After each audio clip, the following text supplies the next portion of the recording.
Morning guys. Naglagay tayo nito. Organic. Para lang hindi mag-dry yung mukha. Para lang siyang tubig.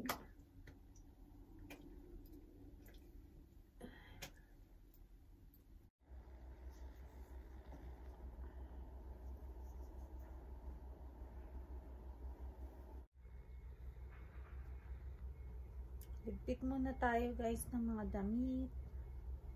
Kasi maglalaba ulit ako.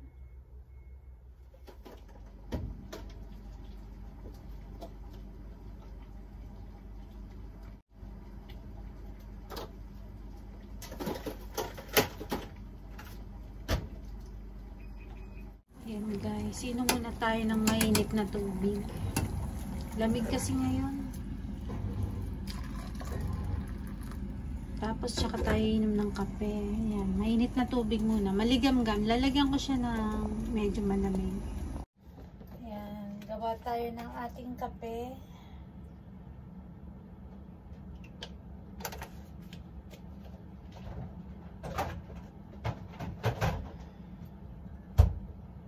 Tapos pakuluin lang.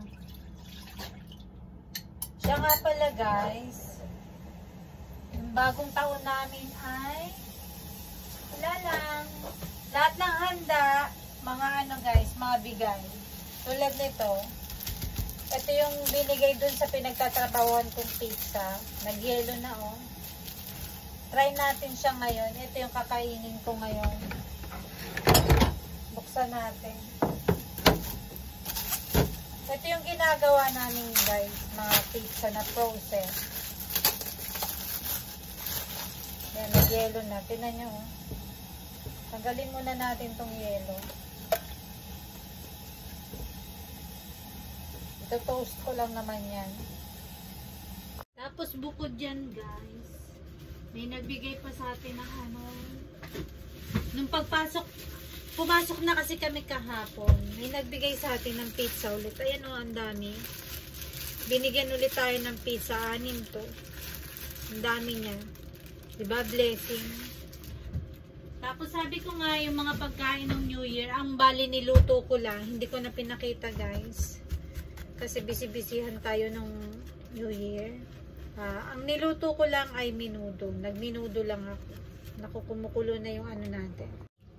Ayan, kumukulo na yung ating gatas. Timpla muna tayo. Ayan.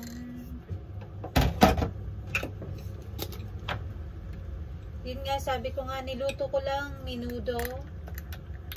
Kumain naman si Hapon nun. Tapos, hindi ko akalain na guys, na uuwi siya. Kasi ang alam ko, may pasok talaga siya. Umuwi siya ng, half day lang pala sila. Umuwi siya ng bagong mag-countdown. Mga 11, ganun. Nakauwi na siya. Kaya hindi ako nag-New Year mag-isa. Yan, try nga natin tong initin na medyo may yellow pa. Ano to guys, marami akong natanggap na ganito. 5 piraso, 3 malaki, tapos 6 na piraso, 3 malaki, 3 ganito. Tapos guys, 3 maliit din. Kaya 6 na piraso. Ay nako. Wala tayong pang pizza cutter eh.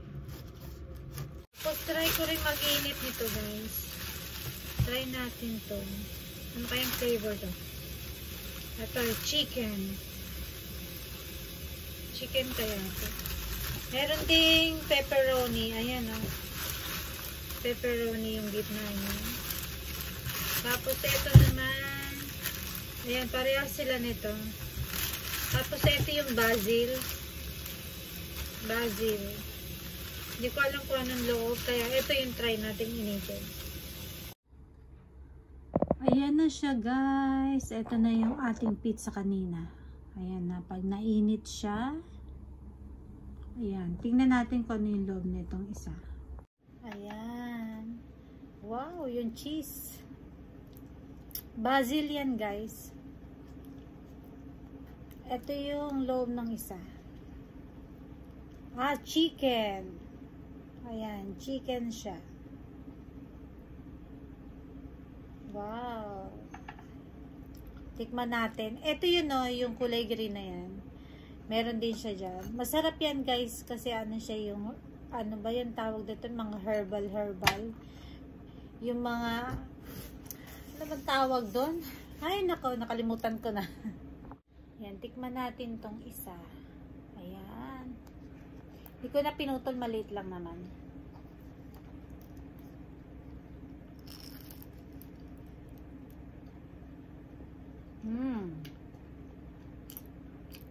Okay lang. Ayoko ng tomato guys. Gusto ko pag tomato fresh. Pero yung mga ganitong na frozen na, parang pakiramdam ko iba na yung lasa nila, matubig na. Tsaka yung masarap yung kamatis na yung sinasapaw sa sinaing. Alam nyo yun? Kami dati ganun lang ulam namin eh.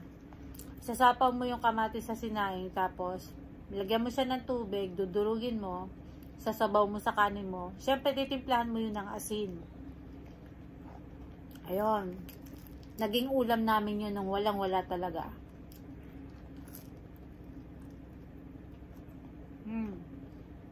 Sarap. Masarap kasi yung tinapay nila guys. Lalo na yung naan sa pinagtatrabawan ko. Ang sarap. Ito yung ginagawa ko. Minsan, ako lang yung maglalagay ng toppings na to. 2 piraso lang ilalagay ko. O kaya minsan naman, etong basil paikot, 2 kayo maglalagay. Kasi, 2 hilera ng pizza yun yung dadaan sa conveyor. Walang aktaw yung sunod-sunod. O kaya, etong tomato, igaganong-ganon mo lang sa pizza.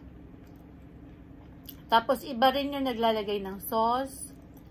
Makina. Tapos, yung tao yung magkakalat ng sauce. Kailangan hindi aabot hanggang dito pag kinalat mo.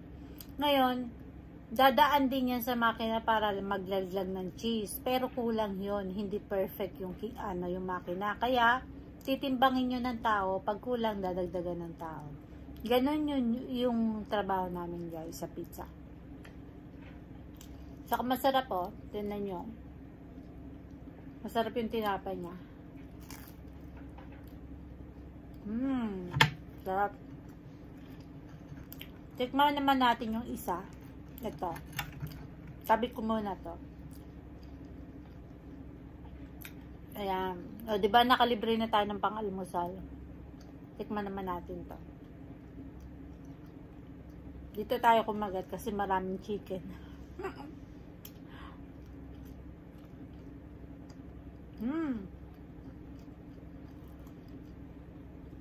Mas masarap to guys. Masarap kasi yung basil, yung kulay green na to. Masarap siya. Malinamnam. Spices at saka herbs kasi pinagsama. Masarap.